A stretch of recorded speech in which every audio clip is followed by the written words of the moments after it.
Hello, welcome to this video. Today I thought I'd mess around in my sketchbook and I thought I would take you with me as I do that. I have been looking at the work of the German-Swiss artist Paul Klee and I have become newly inspired by him as an artist. I've been thinking back to me as a young person and thinking about the art that I was inspired by and interested in, and Paul Klee is the first artist that I remember thinking, oh my god, I love his art. I went to an exhibition of his when I was probably 16 or 17 in London. I saw a lot of his work all at once and I loved it. When I was younger, my mum was doing a embroidery degree, a contemporary embroidery and textile course, and she really loved Paul Klee and I love him too. And so I've got this old book. It may have been from the exhibition that I went to as a teenager, and I was looking back through it because I just love his playfulness, his inventiveness, his approach to mixing materials. So I've been looking at his work online, and what I thought I'd do is I thought I'd just pick an artwork to look at and think about and let that inspire some explorations in my sketchbook. I quite like using Google's art and culture section of their website, which is their sort of not-for-profit bit where they work with art institutions, and it's a really good place to look at art in detail because you can really zoom in, and I love looking at the detail and trying to understand how an artist has approached creating. So that's a really good place to look for art. But the painting that I have selected to inspire me today is actually on the American Met Art Gallery website. I have been drawn to this painting, which I have found on the Met Art Gallery website, and it's called The Movement of Vaulted Chambers. And what I wanted to do is spend a bit of time looking at it, deconstructing it a little bit, thinking about it, reflecting on it, and then take those reflections and those thoughts and mess about in my sketchbook and see if I can create something loosely inspired by this painting and some of the things that I've noticed in this painting. So when you first look at this painting, it looks quite straightforward and simple, and the more you look at it, I think the more you end up seeing. So I was really initially drawn to the sort of squares and patchwork of colour. I'm enjoying the way that some of the colours are sort of seeping into each other, and then there are other places in the painting where there are very distinct lines between the colours. Looking at the construction of this painting and looking at the composition that he's used, he's got very definite verticals and horizontals, but he also has interesting diagonal shapes and these sort of curved arches. So there's quite a few curved arches. The more you look at the painting, there's one here, there's one here, there's one here, and then actually there's sort of upside down curved arches here and here and here, which I find really interesting. So he's used a combination of horizontals, verticals, diagonals, arches, and then there are 3 circles. So there's one big circle here, slightly squashed circle here, and then a little yellow circle here. When I look at this painting, I'm also seeing a really wonderful mix of warm and cool colours, dark and light, and I actually think that this composition, this painting, is really made by this white square here. There's a little bit of white here, a little bit of white here, and the real dark areas. So he's using a real value contrast of light and dark in this painting. He's also repeating motifs. There's a dark triangle here, there's a much bigger inverted triangle here. So whenever I'm looking at an artwork and I want to be inspired by it, I spend time deconstructing it, looking at it, and now I'm going to get my sketchbook out and I'm going to move away from my computer and not look at it. I'm just going to have the memory and all the observations that I've made on this painting, and I'm going to have those in my back pocket. Then I'm just going to create something that is inspired, loosely inspired by this painting. So I'm working in my Fabriano sketchbook, and I'm just going to start by drawing a very simple frame around this double page with a pencil, and then I'm going to put in a few lines and shapes, a bit of scaffolding to create a very simple drawing that I'm then going to add my watercolour paint into. Don't think that this is a tutorial of how to paint like Klee. This is not what this video is. This is really me looking at a Paul Klee painting and thinking, how can I explore this in my sketchbook? How can I understand a little bit more about his composition through looking at a painting, trying to think about painting, and then mess around with materials and see what happens. So I'm entirely prepared that what I create today might be a hot mess. And I think that is one of the wonderful things about a sketchbook.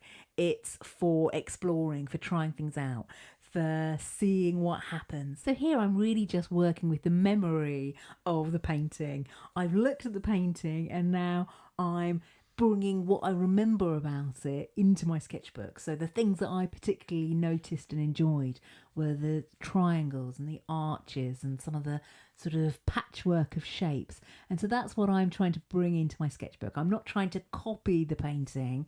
I'm responding to the painting, taking what I enjoyed about the painting and seeing if I can sort of work things out through exploring it in my own sketchbook.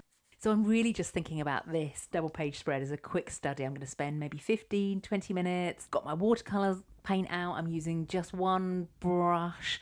Actually, I'd probably use a different brush if I did this again, but I've just grabbed the first brush I found, and I'm really just going to enjoy building up a page of colour and shape using watercolour. And I'm thinking back to Paul Klee's painting and the fact that some of the shapes in his painting had very distinct edges and some had sort of colour that bled into its neighbour.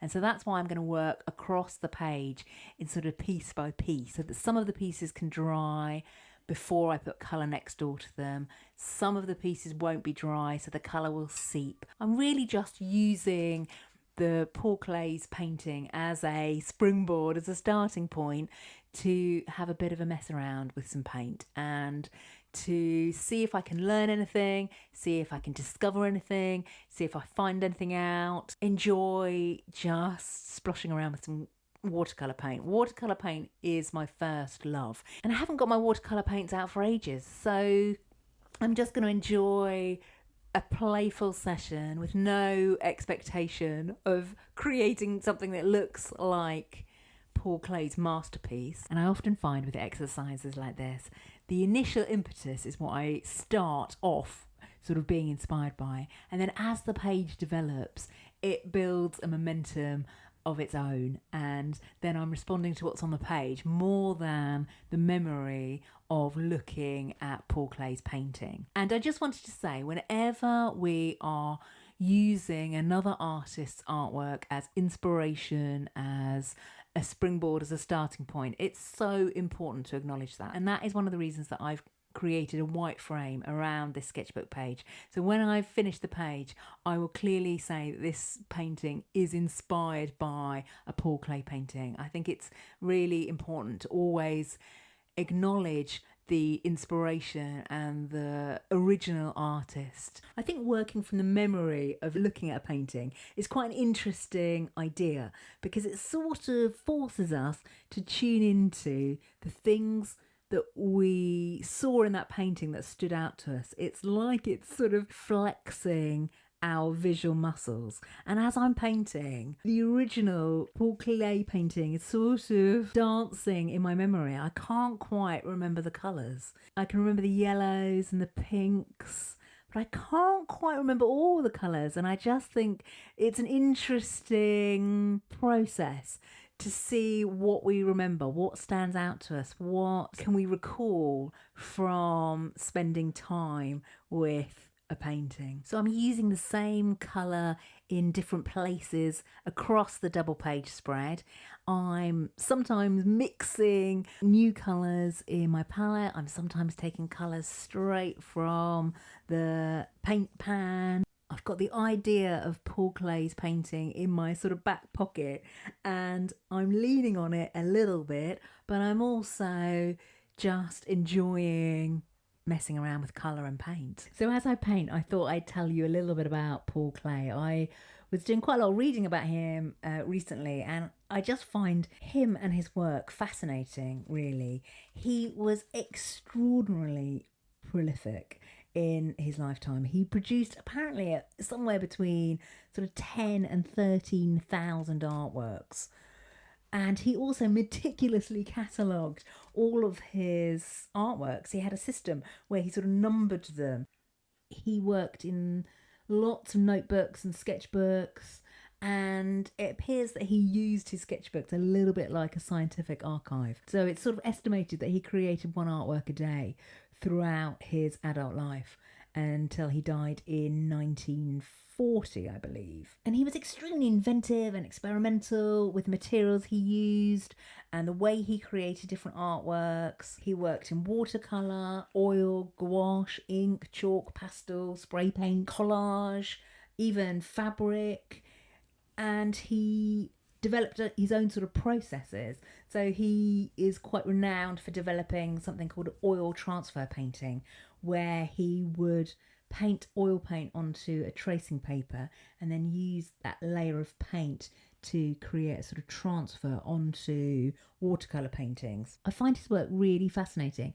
There's something playful about it, something a little bit childlike, but also something really complex and mature, and that sort of paradox I find really interesting. He kept really detailed sketchbooks, or what he referred to as visual diaries, I think, and he recorded all his discoveries and experiments and colour studies, and had diagrams in them and listed future painting ideas. And he taught at the Bauhaus, the famous German art or design institution, and he actually wrote a book about sketchbooks, which I've just ordered. I have a feeling that it might be a little bit impenetrable, but I'm going to read it and see what I can glean from his thoughts. It's a book he wrote back in 1925, I think. So I'm going to carry on adding colour, just playing with my paints and building up a page until I think it looks interesting, or hopefully interesting. Who knows where it will go. And then I'll come back and show you where I've got to and what I've learned on this little sketchbook journey.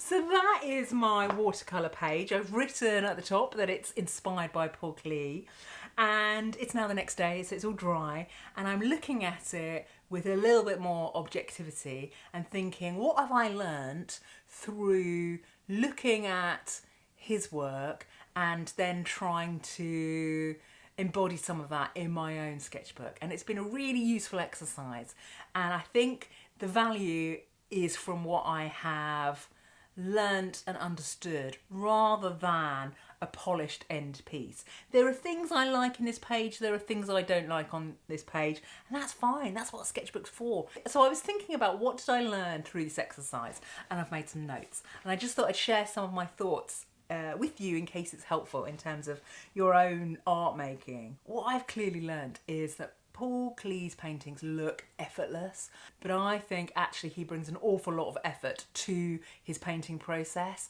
Looking at mine and looking at his, there's a discipline and a rigour and an analytical eye that he has brought to his painting, whereas I was slightly just sloshing around with paint and enjoying the paint.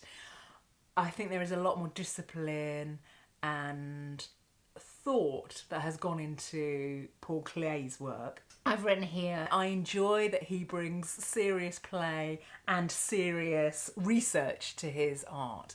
And I think only through trying to emulate him, trying to think about what I like in his work and how I might want to bring it into my work, do I understand some of these aspects of his own work. So it's a really nice exercise to bring into our art making, to pick a painting and then to reflect on what we like in the painting, how they've constructed it, and to have a go ourselves and think, actually, what have I learned in that process of doing? And I feel like I've learned quite a lot through the doing that I may not have learnt through the looking.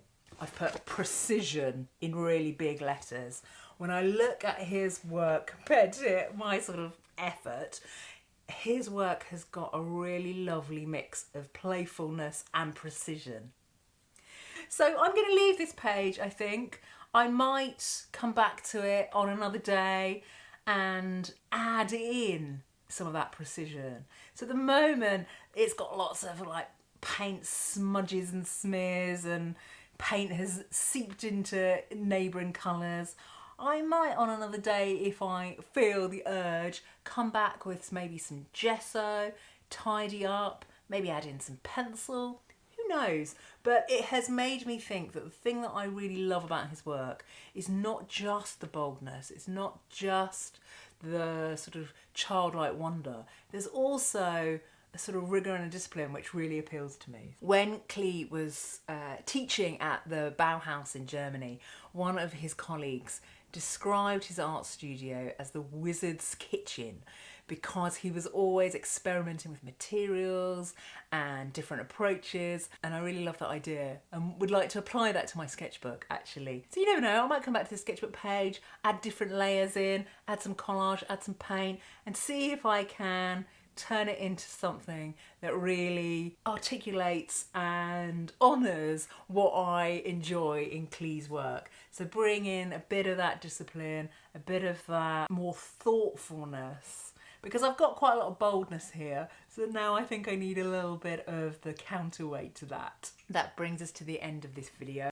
I hope it was in some way interesting, thinking about how we can take our inspirations, ideas from artists, and assimilate them and reflect on them and learn through doing.